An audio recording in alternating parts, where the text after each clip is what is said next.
देखिए अम्मा है ये धन निरंकार अम्मा हमेशा एक बाणी रहता अम्मा का धन निरंकार। अम्मा इनका चिन्ह हो के हुए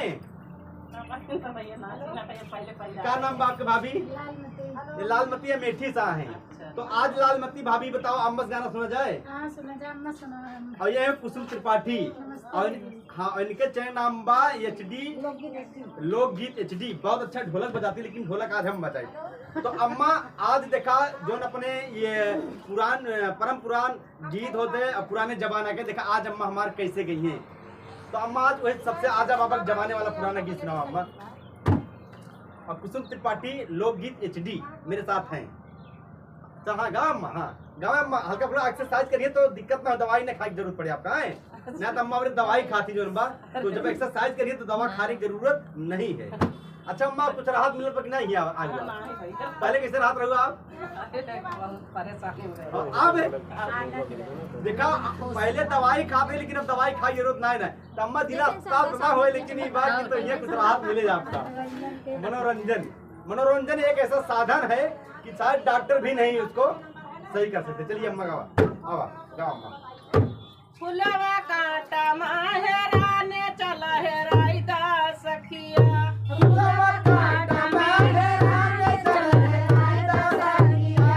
चला है रायदा सखिया फुलवा कांटा माहेराने चला है रायदा सखिया।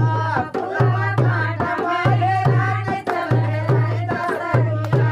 फुलवा कांटा माहेराने चला है रायदा सखिया। फुलवा कांटा माहेराने चला है रायदा सखिया।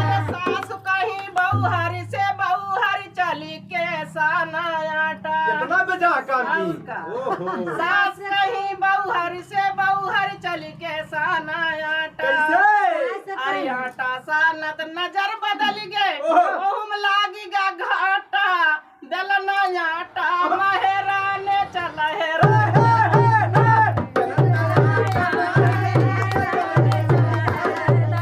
चला है रायदा सखिया। बलना आटा महराने चला है रायदा सखिया।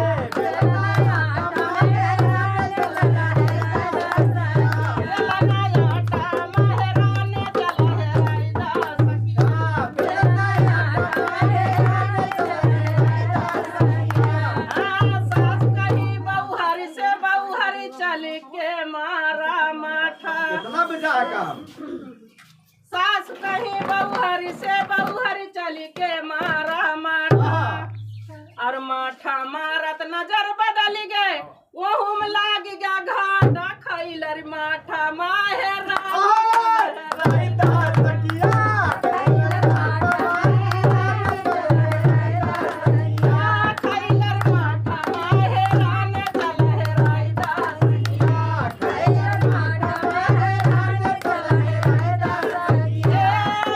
रायदा सखिया। रायदा सखिया खैलर माठा माहेराने चला है रायदा सखिया।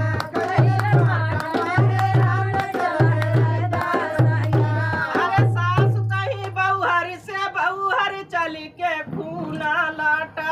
अच्छा ई का अम्मा बग लाटा आप समझिए यही नाते। सास कहीं बहुहरी से बहुहरी चली के खूना लाटा। और लाटा खूनत नजर बदल गए वहुम लागिगा घाटा।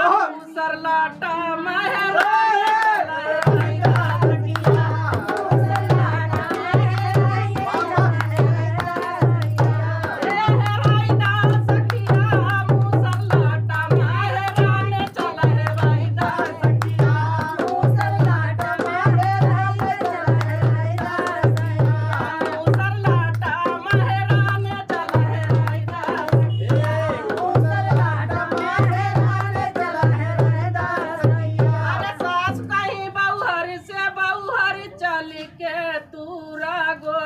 गोभी गोभी गोभी सीजन चलता हो अम्मा।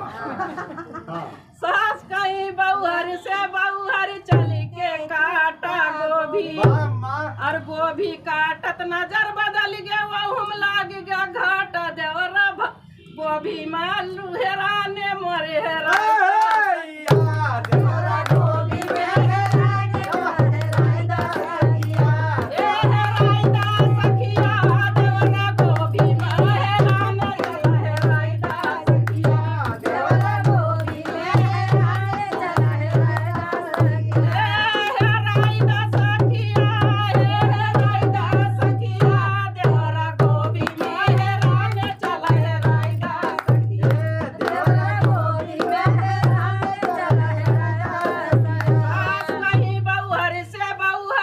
चली के तूरा भाटा। अच्छा सास कहीं बहुहर से बहुहर चली के तूरा भाटा। वाह अम्मा।